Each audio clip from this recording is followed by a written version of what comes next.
Hey everybody, Josh here from Buddyfight Dunedin. I'm so sorry that it's taken so long for us to upload a new video. We've been very busy, but we've still been playing lots, and today I'm going to bring you my final version of my Darkness Dragon World deck. I did a video for this very early on before the cards have been released to the general public. And a lot's changed, a lot of games have been played, and a lot of deck being refined, and this is the deck that I have come up with now, and it's done me very well. I win most of my games with this deck now. It's basically able to combat basically every other deck it comes across. Yeah, so I'll get straight into it and you can see what you think. So obviously we've got the flag, and my buddy is Deathgaze Dragon. I mean, the buddy in this deck could really be anything. It's not Deathgaze for any particular reason other than he's kind of cool in the show, but that's about it really. Yeah, so moving on. So I apologise for the glare. So the first card is 4 copies of Deathgaze Dragon because he's the buddy. So he's size 1, 6k attack, 1 crit, 1k defense, and when he destroys a monster, he inflicts 2 damage to the opponent. So he's very good for board clear, but he's terrible if they don't have any monsters, which is why this deck is now what I would call hybrid, as opposed to just black dragons like it was initially.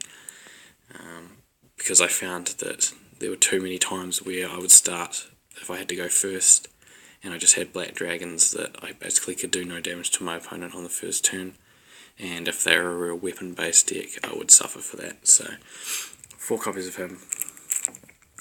Next I've got 2 copies of Deathruler Burial. This is just a size 1 with 2 crit and 1k attack and defense, but it has Shadow Dive, which means it attacks directly. So it ignores the monster in the centre, so it's really good for rushing down. It's a good start card. Nothing to call it, like costs nothing to call out. Just good really. Good to put the pressure on. Next card is 2 copies of Black Dragon Coldblade. So mainly just for the stats for 5k, just in case you're dealing with something in particular that's quite high. When he destroys a monster, he deals 1 damage. He's a little bit overshadowed by most of the other size ones in this deck, but he still holds his own, so he's handy. Next is 4 copies of Deathruler Gallows. He's really good because he costs 1 gauge and has 2 crit and has Shadow Dive, so he ignores your opponent's center monster, and he also heals you by 1 if he inflicts damage. So he's really good at baiting shields or just beating them down. So if you get 1 or 2 of these on the field, you can really put the pressure on and rush them down. He's a really nice card. Finally, for size 1s, I run 2 copies of Black Dragon Diantipedes, mainly just because he's got 3 crit, size 1. So there are times where he might be in the drop zone, and depending on the setup, you just need to do 3 damage to your opponent. So you play Black Revenger, get him back and swing for 3.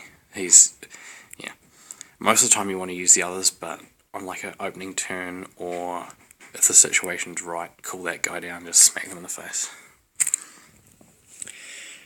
Next, for size 2s, we've got 3 copies of Bloody Moondragon. So he is a size 2 with 7k attack, 2 crit, 1k defense, and he has Spectral Strike, which means he deals 1 damage when he destroys a monster. So he's quite dynamic, so he can smack them in the face for 2, which is not bad. And if you happen to choose to clear a monster instead, he still deals the damage. So he's got a bit of both, which is really nice. Yeah, I really like him. I quite like starting with him in the open hand. Yeah, he does a bit of everything, which is nice. Next is 2 copies of Black Dragon El Huracan. So he is a size 2 with 6k attack, 1 crit and 2k defense, and he does 2 damage with his Spectral Strike. So quite often I would compare him with Bloody Moon. Bloody Moon is a bit more consistent because he's got the 2 crit, so because he's reliant on his 2 crit only works if there's a monster for him to kill. and that he can hit it. I mean, he's got 6k, which is good, but there are times where he can't maximise his damage, so it's kind of a waste sometimes, but he's still really good, and he's free to call out as well. Next we have Death Wizard Dragon. He's really handy. He's just a utility card. He has 3k attack, 2 crit and 3k defense, and when he's called you deal yourself damage and you gain 2 gauge. So he's really good because your deck has a lot of single gauge cost cards which do stack up after a while, so that just helps put you ahead and lets you basically do what you need to do, and you can still attack with him. He's also a good opening card as well, because dealing 1 damage to yourself when you're at 10 isn't really a big deal.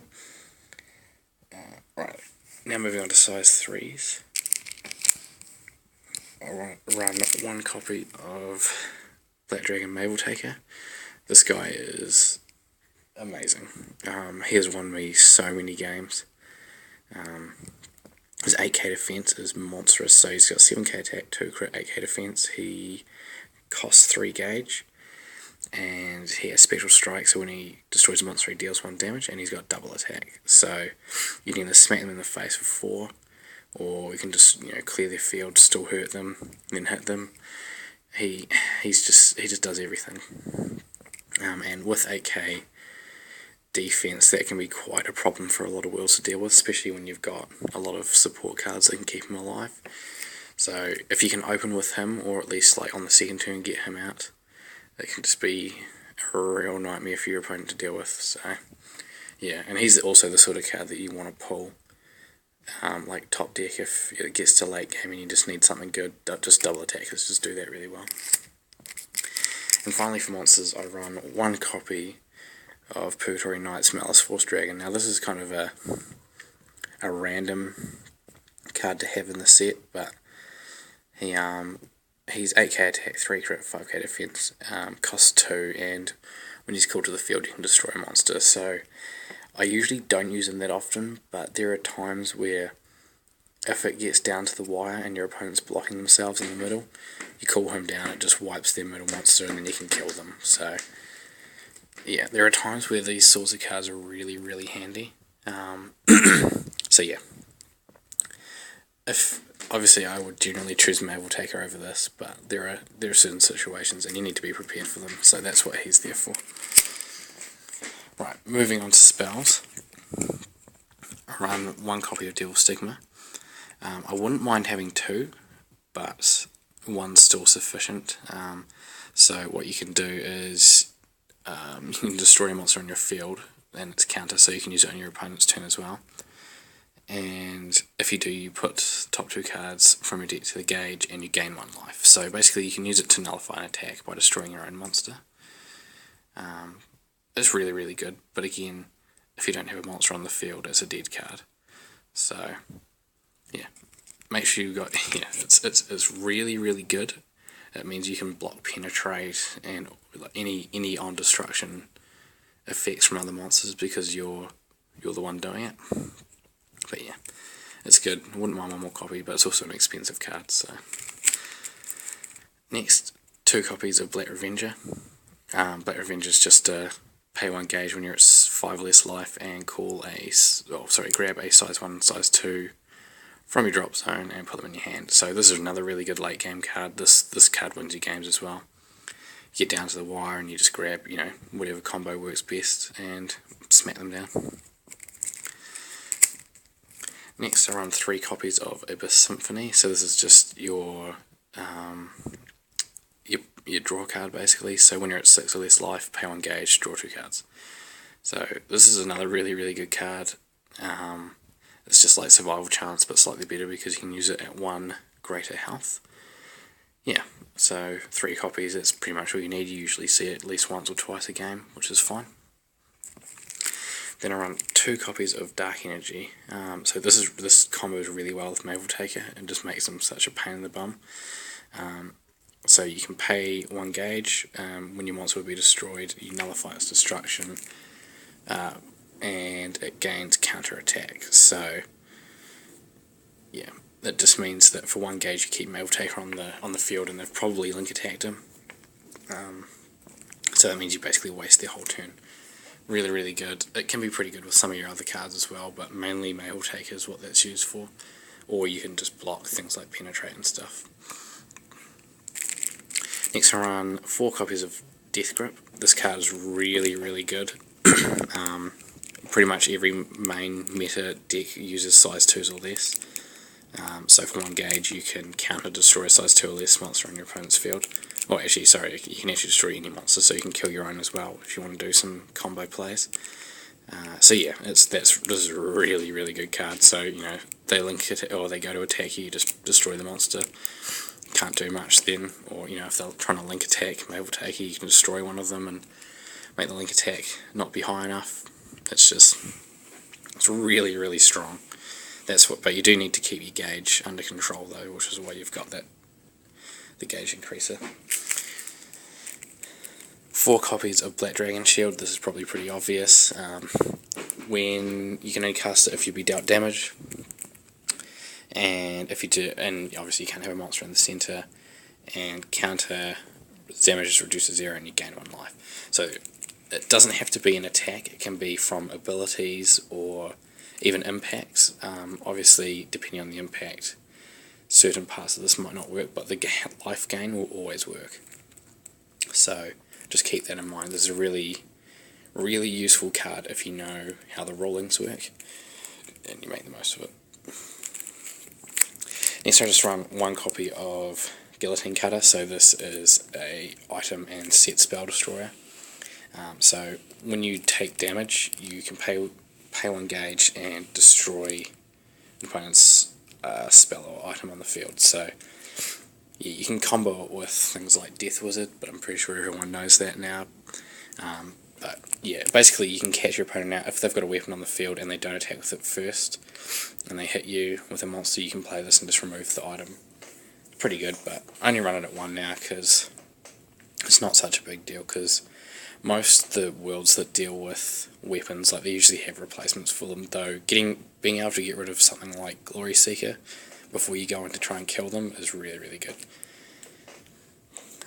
Next, we have 4 copies of Midnight Shadow. So this is just a straight up nullify as long as it's not a link attack. So your center doesn't have to be open or anything, you can just, yeah, you can keep your monsters alive. Also works quite well with Mail Taker, but if they're link attacking him, obviously it doesn't work.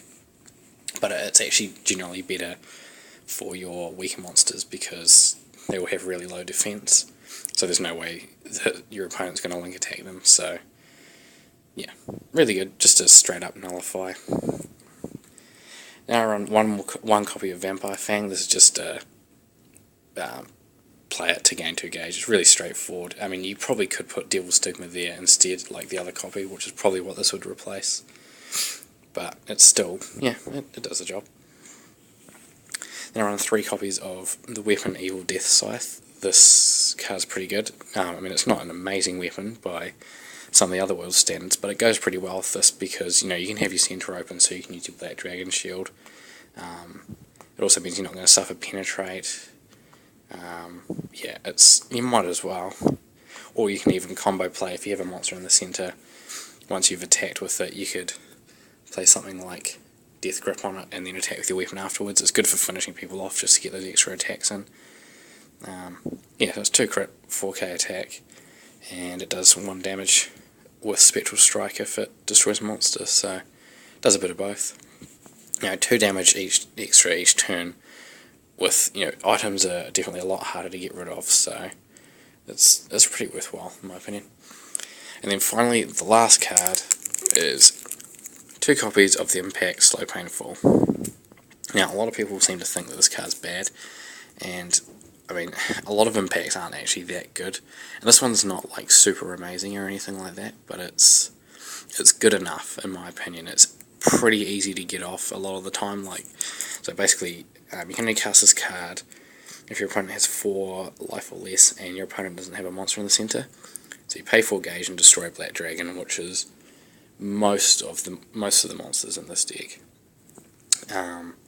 and then you deal 4 damage. It can be nullified, but very few decks actually play things that can nullify impacts, because not that many people use impact, so it kind of works in your favour. The main reason I run this is there's been quite a few games where I've just been unable to close it, but it would have heaps of gauge left, and they would be sitting on 4 or less, and if I had drawn it, I would have killed them. So I've upped it to 2. You know, if it's the start of the game, gauge it, you don't need it. You know, a lot of the time you won't, because you're quite rush heavy a lot of the time, so you don't always need it, but it's good to have the option of having it if you need it, because nothing more frustrating than getting your opponent so low but just not being able to finish them because you didn't draw a monster or something like that. So yeah, that's my whole deck basically. Oh, actually quickly, I'll just show you the sideboard very quickly. So 3 copies of Death Rule the Soulbreaker, so when you call them to the field, when he attacks, you can remove 1 soul from an opponent's monster and put it in the drop zone.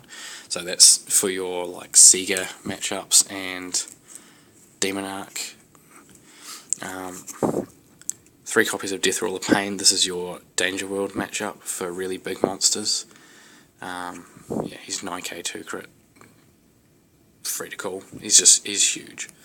I mean, he's going to die on the next turn most likely, but you know, he's good for getting rid of the big monsters for basically free. Then I sideboard 2 more copies of Guillotine Cutter just in case. It's a very weapon-based world, and it's given me a lot of grief, or if, you know, someone's running Asgard or something silly like that.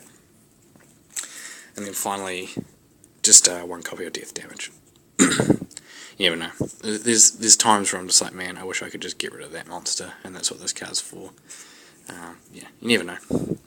So yeah, that's my sideboard as well. And that's 9 cards. If I think there'd be 1 more card I would probably add would be Nightmare Despair, which is the other impact, just for Seeger matchups as well. And yeah, so that's basically the whole deck. It does me pretty well. I win at locals fairly frequently with it.